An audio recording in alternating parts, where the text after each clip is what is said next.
Coucou mes joyaux, bienvenue sur Sagesse Divine, la chaîne qui bâtit des vies selon les standards divins.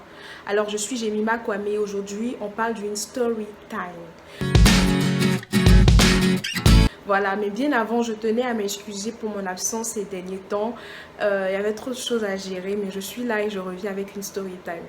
Et la précédente story time, j'ai reçu énormément de retours disant que je me suis retrouvée dans ce que tu disais, ça m'a béni, ça m'a fait du bien. Et je bénis le nom du Seigneur pour ça. C'est la raison pour laquelle il faut partager, parce que vous ne savez pas ce que vos partages font dans la vie des gens. Vous voyez, donc partagez au maximum, like pendant que tu y es, voilà, c'est gratuit, donne-moi un pouce bleu, partage, commente, voilà, donc c'est parti.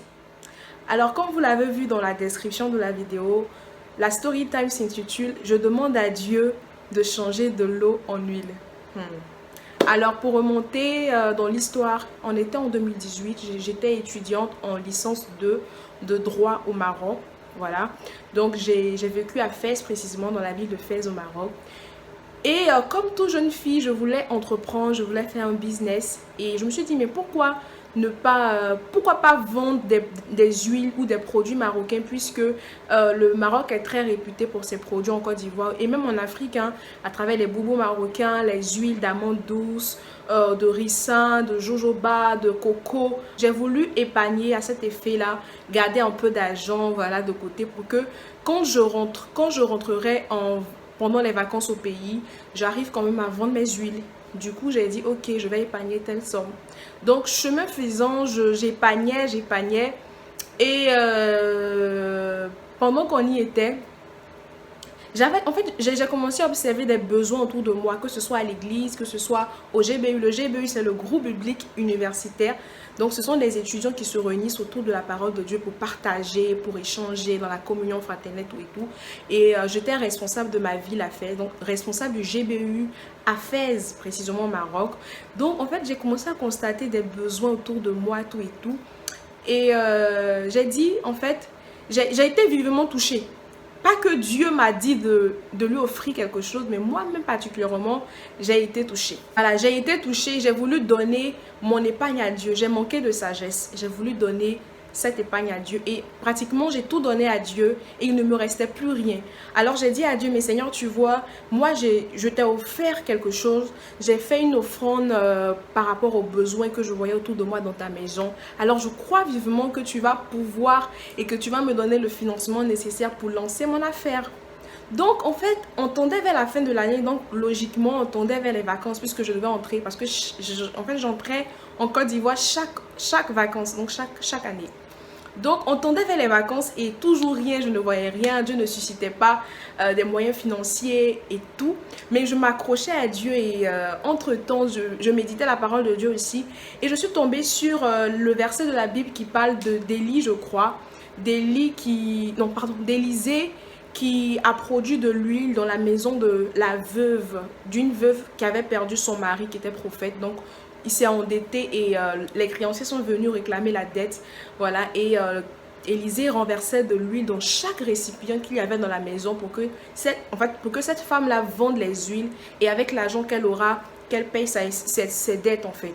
Donc quand je suis tombée sur le passage de la Bible, je me suis dit, mais tiens, voici ma révélation. Je dis, mais Seigneur, oui, en fait, c'est moi qui te limitais. Moi, je pensais que tu allais pouvoir financer. Bon, en fait, je pensais que Dieu allait susciter des personnes ou bien qu'il allait me donner de l'argent pour pouvoir acheter mes produits. Mais non, Dieu veut faire un miracle. Parce que le fait de tomber sur ce verset biblique-là était pour moi une révélation. Je me suis dit, mais tiens, Dieu veut faire quelque chose de nouveau dans ma vie. Alors, je me suis accrochée et je me suis rappelée aussi du premier miracle de Jésus. Il a changé l'eau en vin. Donc, il dit, ah, ok. Donc, si Dieu a pu changer de l'eau en vin, alors changer de l'eau en huile, c'est rien. Ça, c'est un petit problème pour lui. Du coup, tout ça, là, en fait, avait renforcé en moi la conviction que Dieu allait faire. Donc, je me suis dit, ok, j'ai mis ma marche par la foi. Tu vois, la foi n'échoue pas. Donc, j'ai contacté un ami à l'église. Voilà, parce qu'il est informaticien, je voulais qu'il me confectionne, vous voyez un peu les autocollants là, qu'on met sur les bouteilles là, les bouteilles d'huile. Comme ça les fait un peu professionnel. En fait, j'étais tellement à fond dans la chose que, j'avais commencé à penser à mon nom à un nom commercial, à mettre moi-même mes propres coordonnées, mes propres références. Parce que j'avais un fournisseur, voilà, qui pouvait me livrer des huiles. Mais puisque je n'avais pas l'argent pour acheter auprès du fournisseur et que je voulais que Dieu fasse un miracle, il me fallait moi-même acheter mes propres bouteilles, les confectionner, les personnaliser, vous voyez, et mettre de l'huile là-dedans, vous voyez. Donc j'ai demandé à cet ami-là de me confectionner les bons autocollants, tout ça. Vous voyez les rubans là pour entourer les bouteilles là, tout ça. Donc il m'a dit, ok, il n'y a pas de souci, je vais confectionner tes trucs pour toi. Et je suis allée au marché, dans un grand marché du Maroc, et je me suis mise à chercher des bouteilles qui pouvaient m'aider à vendre, voilà, genre des bouteilles de la même mesure qu'on a l'habitude de voir en Côte d'Ivoire ou en Afrique, pendant que les femmes vendent, tout ça. Du coup, j'ai cherché, mais j'ai pas trouvé. Mais finalement, et en fait, pendant que j'ai cherché, je me suis dit, mais le diable compte mon miracle, mais je vais pas me laisser faire. Donc, j'ai trouvé un magasin où j'ai pu avoir les bouteilles que je cherchais. En fait, j'en ai acheté une centaine comme ça. Je suis rentrée à la maison. Quand je suis venue à la maison, j'ai pris mes bouteilles, je les ai lavées. J'ai déposé. J'ai pris les différents versets bibliques que j'avais reçus en lisant la parole de Dieu. Je les ai tous étalés comme ça devant moi. J'ai pris de l'eau, j'ai pris toutes mes bouteilles. J'ai dit, Seigneur, j'ai rappelé à Dieu toutes ces paroles. Non, Seigneur, la foi n'échoue pas. Tout est possible à celui qui croit. Le juste vivra par la foi. Seigneur, tu as dit dans ta parole que si vous avez la foi comme un grain de sénévé, vous direz à cette montagne, hors-toi de là et jette-toi dans la mer. Hé, Seigneur. Tandis que le grain de sénévé est tout petit comme un grain de mil. Du coup, je me suis dit, mais Dieu va agir. Dieu va agir. Dieu ne peut pas me décevoir.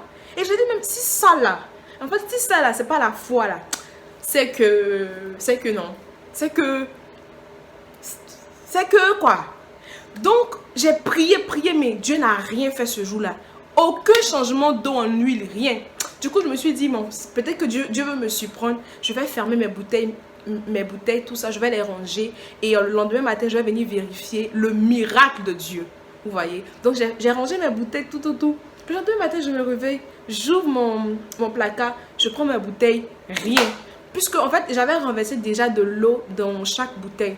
Donc, j'attendais juste de voir de l'huile à la place de l'eau. Mais rien. Vous savez, je ne me suis pas découragée. Et je tendais vers mon voyage. Et quand le jour de mon voyage est arrivé,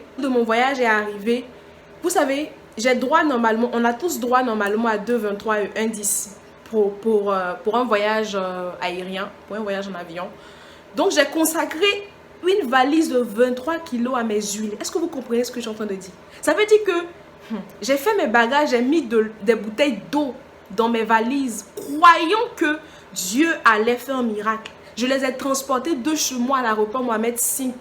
Et de Mohamed V jusqu'à l'aéroport Félix Houphouët-Boigny de mon pays. Est-ce que vous comprenez? J'ai transporté ça, croyant que Dieu allait faire.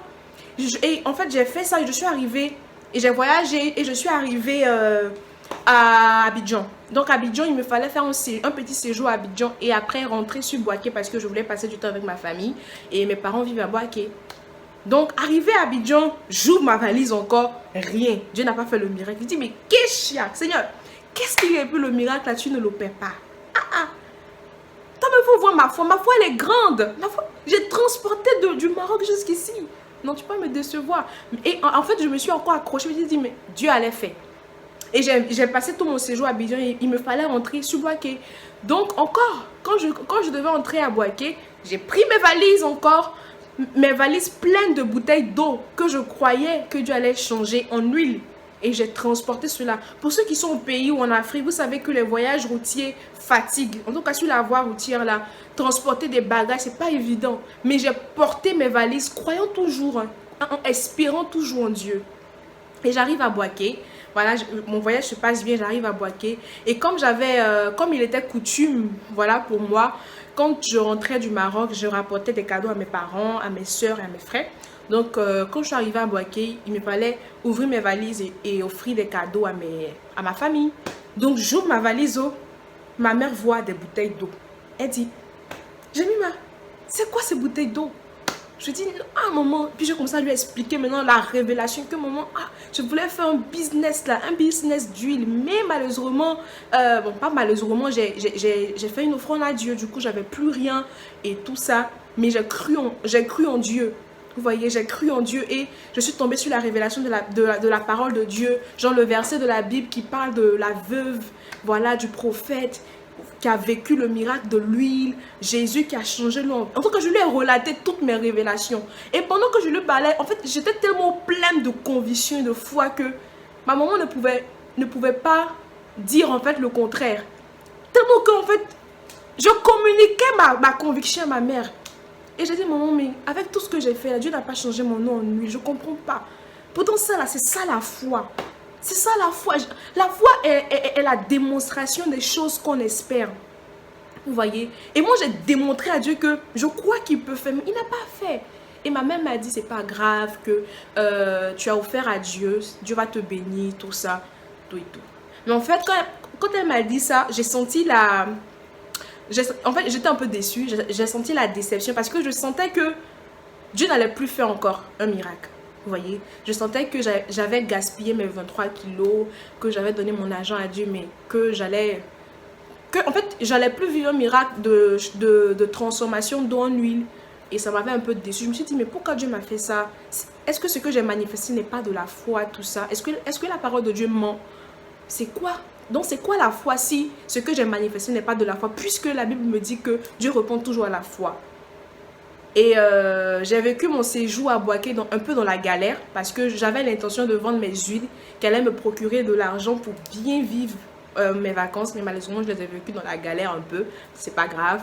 Mais c'est vrai que j'étais frustrée pendant que je vivais ces choses-là.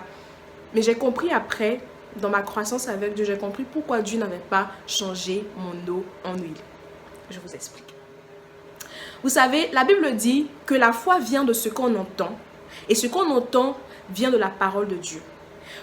Moi, je crois que tout le monde, à un moment donné de sa marche chrétienne avec le Seigneur, a déjà été frustré du fait qu'il a manifesté une certaine foi, mais que Dieu n'a pas exaucé ou que Dieu n'a pas répondu favorablement. Vous croyez, vous voyez? Parce que la Bible dit, c'est vrai, au-delà de toutes les définitions, ou bien au-delà de tous les versets qui parlent de la foi dans la parole de Dieu, la Bible dit que la foi vient de ce qu'on entend, et ce qu'on entend vient de la parole de Dieu.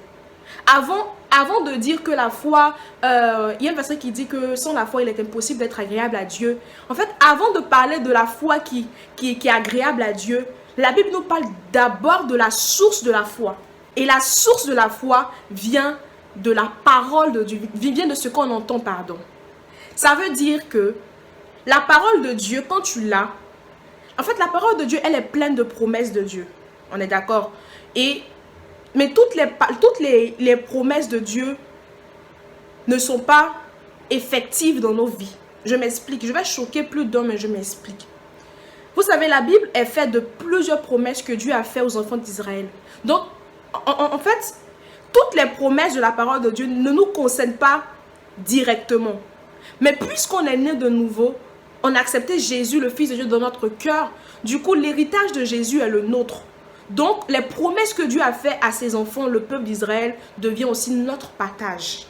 Vous voyez? Donc, en fait, dans la parole de Dieu, il n'y a pas une bénédiction spécifique pour Jemima. Il n'y a pas une bénédiction spécifique pour tel ou tel. Mais en fait, on s'approprie les bénédictions ou les promesses de Dieu dans sa parole pour les voir s'accomplir dans nos vies. Vous voyez? Tant que Dieu ne t'a rien dit, tu ne pourras pas voir un miracle. En fait, tu dois t'accrocher à ce que Dieu te dit. Moi, Dieu m'avait dit, Jemima, tu viendras en France. Ça fait maintenant 5 ans. Dieu m'a dit, Jemima, tu viendras en France. Mais je me suis accrochée à cette parole-là. Et aujourd'hui, je vois les résultats. Ma foi n'a pas échoué justement parce que j'ai entendu au préalable, Dieu me dit qu'il allait faire. C'est comme Pierre qui entend Jésus lui dire, viens, marche sur les eaux, viens me rejoindre. Et Pierre marche, il réussit à atteindre Jésus. Mais une autre personne aurait peut-être marché sur l'eau, mais elle allait se noyer, elle allait mourir. Parce qu'elle n'a pas entendu un ordre de Jésus lui disant, viens me rejoindre. Parce que une foi sans la parole de Dieu est une foi vaine.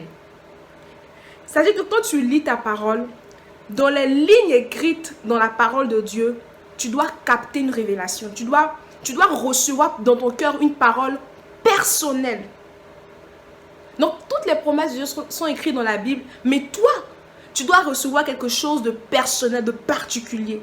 Et c'est sur ce que tu entends particulièrement de Dieu que tu peux placer ta confiance. Et tu peux y mettre ta foi. Et cette foi-là n'échouera pas justement. Moi, dans mon cas, Dieu ne m'a pas dit qu'il allait changer mon eau en huile. En fait, il aurait pu me bénir autrement, mais il ne m'a pas dit ça. Et parce que Dieu ne m'a pas dit ça, justement, mon expérience n'a pas marché. Parce que j'ai rien reçu de Dieu.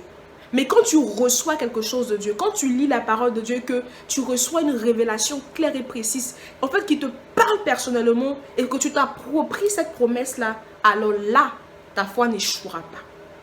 Est-ce que vous comprenez ce que je veux dire? Donc, la foi vient de ce qu'on entend et ce qu'on entend vient de la parole de Dieu. Alors, quand tu lis ta Bible, dispose-toi à entendre la parole de Dieu pour toi. Pas la Bible seulement, mais la parole de Dieu dans les saintes écritures qui sont écrites noir sur blanc là. Il faut capter la parole de Dieu pour toi et tu verras que ta foi n'échouera pas justement. J'espère que tu as compris ce que je voulais dire. J'espère qu'elle t'a béni. On se dit à très bientôt pour une nouvelle vidéo. Et n'oublie surtout pas de liker, de commenter, de partager. C'était mon histoire.